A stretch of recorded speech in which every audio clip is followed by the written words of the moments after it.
Bonjour à tous et bienvenue. Nous commençons le périple de ce matin avec le quotidien Mutation qui s'intéresse au rapport entre le MINSEP et la FECAFOOT et nous fait savoir que l'argent de Paul Biya divise. D'après le commentaire que fait pour nous ce matin le journal, le ministère des Sports et la Fédération camerounaise de football revendiquent chacun la gestion des 560 millions de francs CFA octroyés au club sur très hautes instructions du chef de l'État.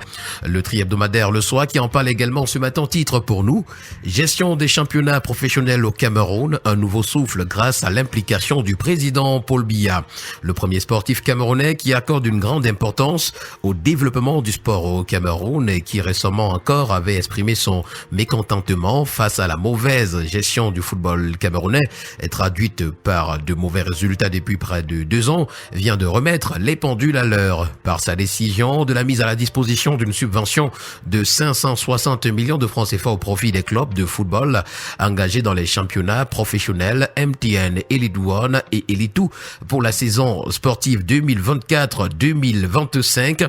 Le président Paul Biya est déterminé à améliorer la gestion des championnats professionnels. Ce matin, le quotidien L'Info à chaud qui en parle également, titre croc en jambe au sujet justement de ces rapports entre le MINSEP et la FECAFOOT. Le ministre des Sports et de l'Éducation physique ordonne le virement direct de la subvention de l'État au club de football concerné. Le président de la Fédération camerounaise de football n'y est pas favorable et rend complexe la procédure. Afin d'assurer une gestion efficace et transparente de cette subvention, l'Association nationale des footballeurs du Cameroun est engagé à l'effet d'effectuer les diligences préalables à l'affectation des quotes-parts dédiées au club pour paiement des salaires des joueurs. C'est une information ce matin à retrouver aux pages 6 et 7. À la grande une du quotidien bleu d'Amalmana le jour ce matin, c'est l'affaire MRC contre DG Delecam qui nous est présentée. Le Conseil constitutionnel se déclare incompétent. Face à cette décision, Maître Hippolyte Méli, membre du Conseil du Parti de la Renaissance, compte saisir la Cour d'appel du Foundi en espérant avoir gain de cause. Le quotidien à Capitaux Public Cameroun Tribune, ce matin, parle des rapports entre le Cameroun et la France en nous faisant un devoir de mémoire ce matin à sa grande une. La commission mémoire, créée en 2023 pour faire la lumière sur la répression française au Cameroun de 1945 à 1971, a remis son rapport hier à Paris au président Emmanuel Macron. Le président de la République, Paul Biya, était représenté à cette rencontre par le ministre, directeur du cabinet civil, Samuel Vondo Ayolo. Une cérémonie similaire est prévue à Yaoundé, ce sera le 28 janvier prochain. On en parle également ce matin avec le quotidien d'information républicaine. Le drapeau France-Cameroun, lumière sur un passé partagé, c'est le titre qui nous est présenté. Et puis journée des droits des femmes, ce matin, le pagne du 8 mars est disponible. Le quotidien Vert Émergence, à sa page de présentation ce matin, parle d'avenir politique du Cameroun. Pourquoi le régime panique tant? En savoir davantage, c'est lire la page 5 du journal. Région du Centre également, le MINDEF veut investir 3 milliards de francs CFA pour la sécurité. Et puis affaire Elecam contre MRC, le Conseil constitutionnel décline sa compétence. Le premier quotidien économique de la zone CEMAC, l'économie, parle de la BVMAC ce matin et surtout de l'entrée en bourse de BGFI Holding Corporation qui se peaufine. Henri-Claude Ouima, président directeur général de ce groupe, a présenté les détails du projet à la présidente de la commission de surveillance du marché financier de l'Afrique centrale à cause du MAF, Jacqueline Kembe Adiaba. L'information ce matin est à retrouver à la page 3. Et puis, s'agissant du Cameroun, le taux de croissance projeté à la hausse en 2025.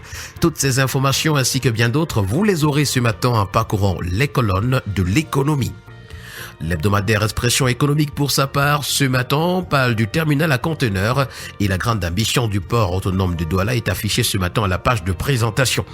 Grâce à une convention signée d'ailleurs le 17 janvier 2025 à Douala avec la société française Negri, la principale place portuaire du pays par où transitent 95% des marchandises, prévoit un agrandissement de 250 mètres linéaires de quai, l'aménagement de 7,9 hectares de terre-plan et la construction d'un poste roll-off destiné à améliorer la gestion des flux de marchandises. C'est une information ce matin à retrouver à la page 4. Dans la région de l'Est, comment s'organise la fraude des permis miniers? En savoir davantage, c'est lire la page 3 du journal. Le quotidien régional d'information du Nord Cameroun, l'œil du Sahel de Guibaï Gatama, ce matin nous présente le plus ancien monarque vivant sur un trône. Il a 77 ans de règne, il s'agit du sultan de Goulfé. Avec le quotidien Econews ce matin, on parle de la coopération ou encore des rapports entre la BAD et le Cameroun. Il s'agit d'un partenariat fructueux qui nous est présenté ce matin à la grande une. Et à son autre une, le quotidien Econews s'intéresse à Samao. L'Afrique, une mine d'or, mère pour qui? C'est une interrogation. Et s'agissant des coupures d'électricité au Cameroun, le reporter hebdo nous présente Gaston Elundu Essomba serein comme un délestage. L'incompétence et la roubladise d'Elundu Essomba à l'épreuve des faits ce matin à la page 4 du journal. Avec la voix du consommateur, on parle d'insécurité routière. La signalisation horizontale est inexistante, nous renseigne le journal. L'absence de visibilité de signalisation sur les 10 225 km de route bitumée témoigne du défaut d'entretien du réseau routier au Cameroun.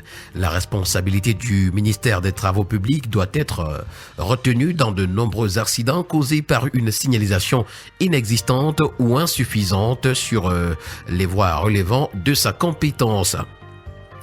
Avec le journal Le Citoyen, c'est un quotidien. Ce matin, on parle des LECAM.